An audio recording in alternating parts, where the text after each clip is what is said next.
I'm so happy to be here with you. Today, we're going to be talking about how you balance your emotional well being because this is important for everyone, not just for business owners, not just for moms, not just for pastoral situations. This is across the board for everyone. So get ready because this is going to be really good. So, who am I? I'm Coach Pamsky. I am a speaker, best-selling author, and a coach. And I empower female leaders who are experiencing chaos and stress to set healthy boundaries and to manage their well being. Why? So that they can turn that stress into a source of strength and thrive while alive. So let's get in today's topic. So, one of the things that we need to recognize is the fact that this is good for everyone.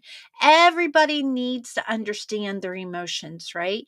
Rarely do we really want to, though. A lot of times we take our emotions and we stuff them somewhere and pretend like, they're not really there, right? But let me ask you this: when you get angry, say you spill your drink or something happens, you lose your keys, what happens? Do you blow? Do you start to feel that irritation rising? And I don't have time for this. Yes. A lot of times that's because we're stuffing our emotions and we're not working through them, nor are we even acknowledging them. So, some of the things that we want to do is we want to realize that this does happen to everyone. And it is enabled to look at this. You ask, well, why do I even need to know this? Because, first of all, it builds resilience. Do you want to be resilient? If you do, then being able to understand your emotions is very important. It also helps with decision making. So we all have to make decisions, right? I don't think we can make it through one day without making some kind of decision. Life is full of them. Well, understanding your emotions helps you to be able to look at, okay, this is why I do this, or this is why I make this decision. It will also, as leaders, if you're someone who is leading a group and you may say, well, I don't feel like I'm a leader, look behind you. Is someone following you? Are you a parent? Well, guess what? You have kids following you. Are you in business? Do you have clients? They're following you. Are you someone who you might say, well, I have friends. Well, do your friends listen to what you say? Guess what? You are a leader. And so, in that, the way that you display your emotions or the way that you see emotions totally affects how you lead other people and the decisions you make. So it also helps in all aspects of your life. So as you're looking at this, remember that your emotions affects every area of your life, whether you like it or not. So to be able to get into this, it's, your emotional well-being isn't just about being happy. It's not. You may think, well, I'm happy most of the time. Yes, maybe you are, but there are other emotions that are in there that need to be looked at, to need to be maybe addressed or be aware of. So be careful in thinking that, well, I'm happy, so I don't have to. There might be other emotions, and sometimes, and I'm not saying this is you, but it is true for some people, is that sometimes they cover up all the other emotions with happiness so that people out there will think that they're always happy, but behind the scenes, they're not. And so be well aware of that. And what that takes then is to be smart, to really investigate what emotions do you have? So, emotional intelligence is all about that.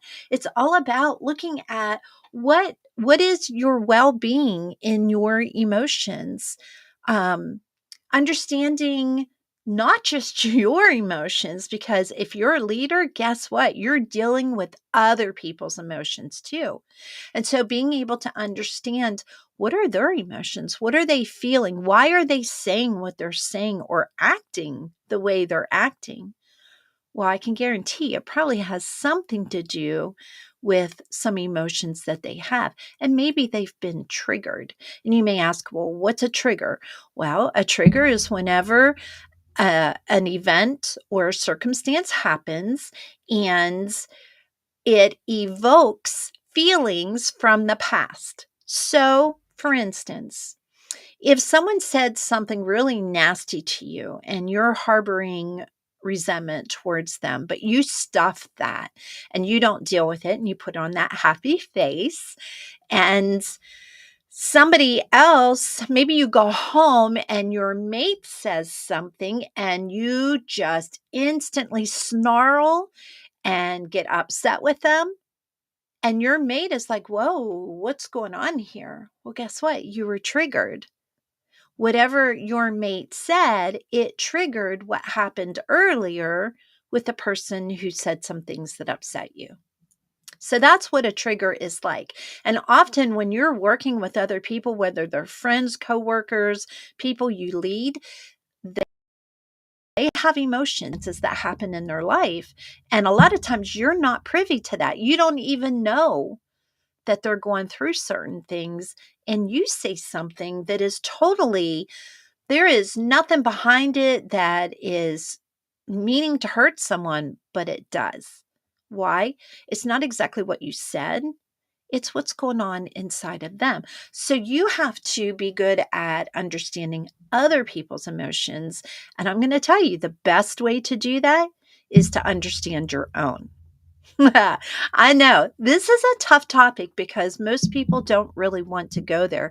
And yet, it's so interesting that the very thing that we deal with or that happens to us day in and day out is the very thing that we don't really want to discuss. So, what are some of the rules in emotional intelligence? Like, what are some things that you need to be aware of, and why is it important? Well, it will help build better relationships for sure. The more, I always say, the more you know yourself, the better.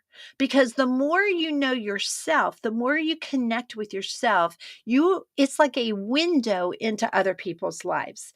So I tell my clients all the time, you need to get to know yourself better than anybody else. Because when you do, get this, people will think that you're watching them through their front window. So process that a minute. The more you know yourself, the more people are going to think that you've been watching them through their front window. Why? Because you get it. You understand you. So, guess what? You have a pretty good understanding. Now, let's be careful here. It doesn't mean that you understand everything about them, and we can't be haughty or prideful about it. But with that nurturing care and love, the way you talk, the things that you say, even this right here is connecting with you, because you might be thinking, "Ooh, how does she know that about me?" Because I've been there. I do it myself. And so we need to make sure that we're understanding us and our own emotional well-being, so then we can understand other people's and where they're at. We will have a whole lot more grace and mercy on people when we understand where they're coming from or why they may have said what they said. And now, don't get me wrong, there is a thing about having boundaries, not letting people walk all over you or just throw up all over you and say things that are nasty. I don't mean that. But what I do mean is it does help us to be able to have some grace and mercy for others, because it's like, oh, you know what? I know what that feels like. I know where that's coming from. And I know why that triggered them. I don't know what's going on in their life, and I don't know what caused the trigger, but I can see that this triggered them. The best thing that you can do in a circumstance like that is to be able to go to them and say, hey, you want to talk about it? If they're not ready to talk about it, then you need to step aside and you can tell them, well, when you're ready, I'm here. I really do care. Or I am trying to understand. Or I want to be able to support you. So when you're ready, honor the fact that they're not ready. Because some people, sometimes you don't feel like spilling your guts out to people. And maybe to no one at first because you're trying to process it yourself. Well, other people feel that way too. So you have to honor that and allow them to have that time. Now you can go back a couple days later, a week later, and just say, hey, how are things going in that area? Do you want to talk? Because sometimes people are ready to talk. They're just scared. They're just afraid to. They're afraid to let their wall down a little bit and let you in. But if you give them an invitation, especially when they're ready, they may say, you know what? Yeah, I would like to talk about this. And then you can ask them, hey, when I said this, how did it make you feel? And then they express how it made them feel. And then you can move on in your questions. And that's for another time. We can get into some of those questions that you can ask, especially if you're someone who loves to support people. But in this one, just understand that there are triggers that happen. And the other thing that you can look at is what is your emotional strengths and what are your emotional weaknesses? That's a good question, isn't it?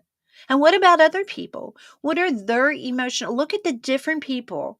Pick out 3 to 5 people that you are interacting with on a pretty much daily basis, a weekly basis. What are their emotional strengths? And what are their emotional weaknesses? What does that look like? And understanding that really helps you out because it helps you see that, you know, some people are in a different place than you are, and that's okay.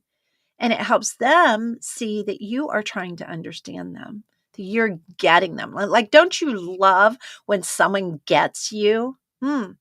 I don't think there's pretty much anything better than that because when people get us, we feel what? Yep, here's these emotions. We feel accepted. We feel loved. We feel valued.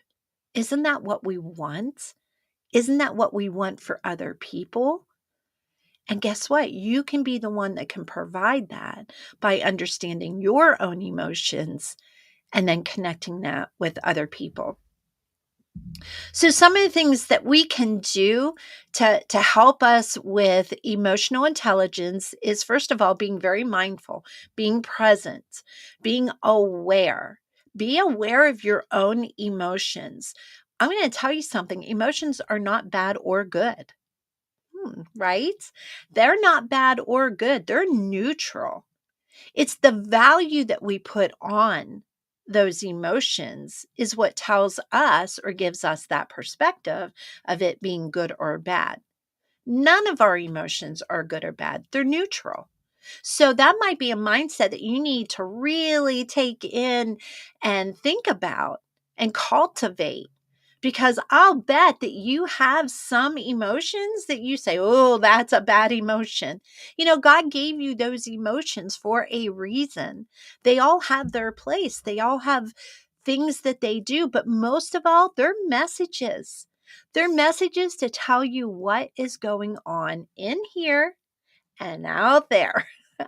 And so if you can really be mindful of what are you feeling when a feeling rises up in you or somebody says something and it causes this stirring of something, ask yourself, what emotion am I feeling? Now I'm going to tell you right now, most people, they can only say sad, bad, mad, or glad because it's hard for us to really identify what an emotion feels like really like disappointment, heart-wrenching, abandonment. Like maybe you feel abandoned. Do you use those words? Do you use words like ashamed? I felt ashamed. I felt rejected. I felt like they didn't value me. Where we go is, oh, I feel sad about that. But what's making you like, what is the aspect of why you felt sad? Like what is deeper about that? Sometimes I ask the question, what would it mean if? What would it mean if you were sad? You know, what would that mean? Because sometimes that helps you get to the deeper emotion, which then is attached to beliefs. And that's for another video. But for now, be very mindful. And, we talk a lot about doing things that like mindfulness, taking time out to meditate, and all those things are really good. Why? Because they help you be aware. They help you take time out, that self care that you actually really need. It helps you take that step back and say, you know what? I need to be more aware of what's going on with me. And I need to reflect. Sometimes it can be through writing, having a journal.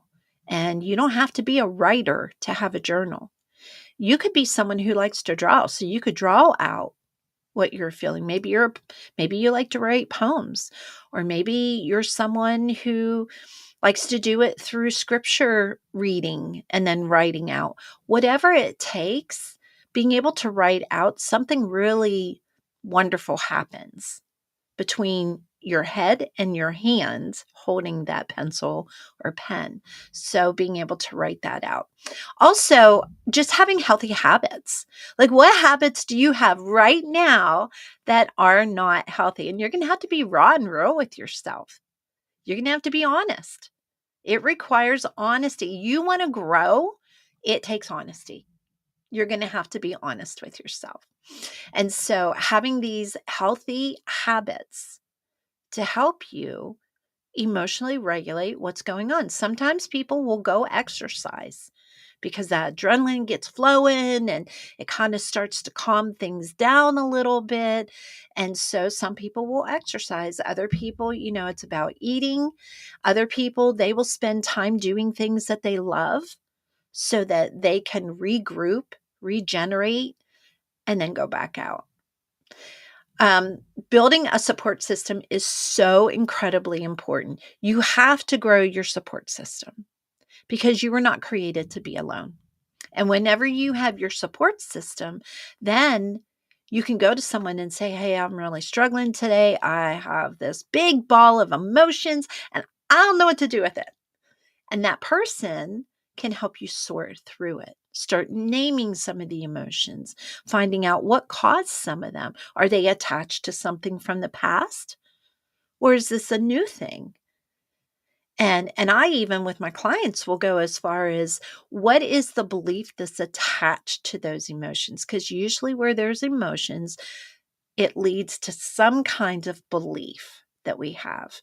And it doesn't necessarily have to be a belief that you don't like or a belief that may not be totally true.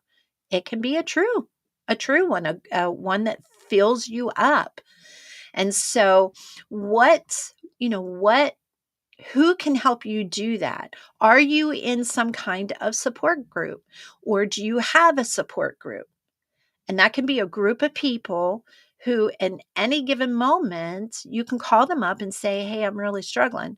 Or maybe they get together once a month. That's one of the things we do in Pamsky's Place, the Life Learning Centers, twice a month. The women are getting together as a support for each other. They're learning things, but they're also supporting each other.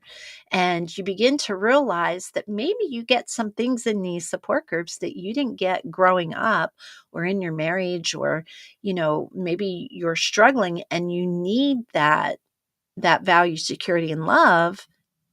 And a support group can help you have that. And then lastly, continue learning. That's what I love about doing these videos, is to help give information out there to either spur your mind, spur your inspiration, just to spur you on and breathe life into you, and be open-minded to learning. There is so much to learn.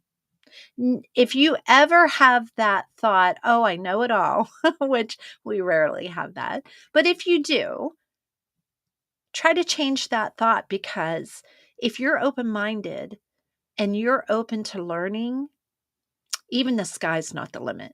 There is so much that you can learn.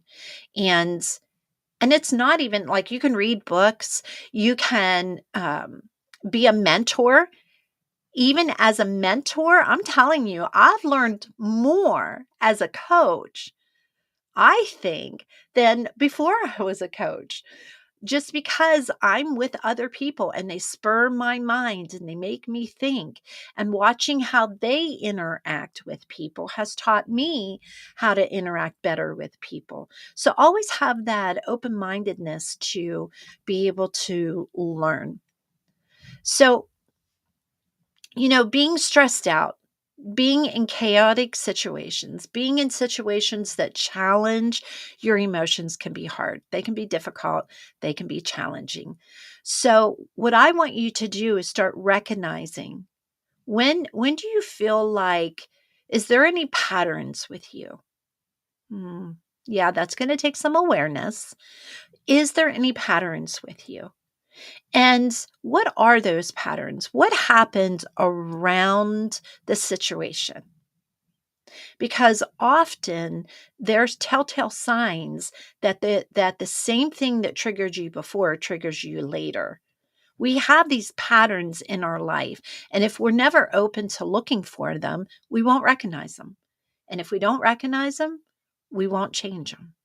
And if we don't change them, we get the same thing over and over.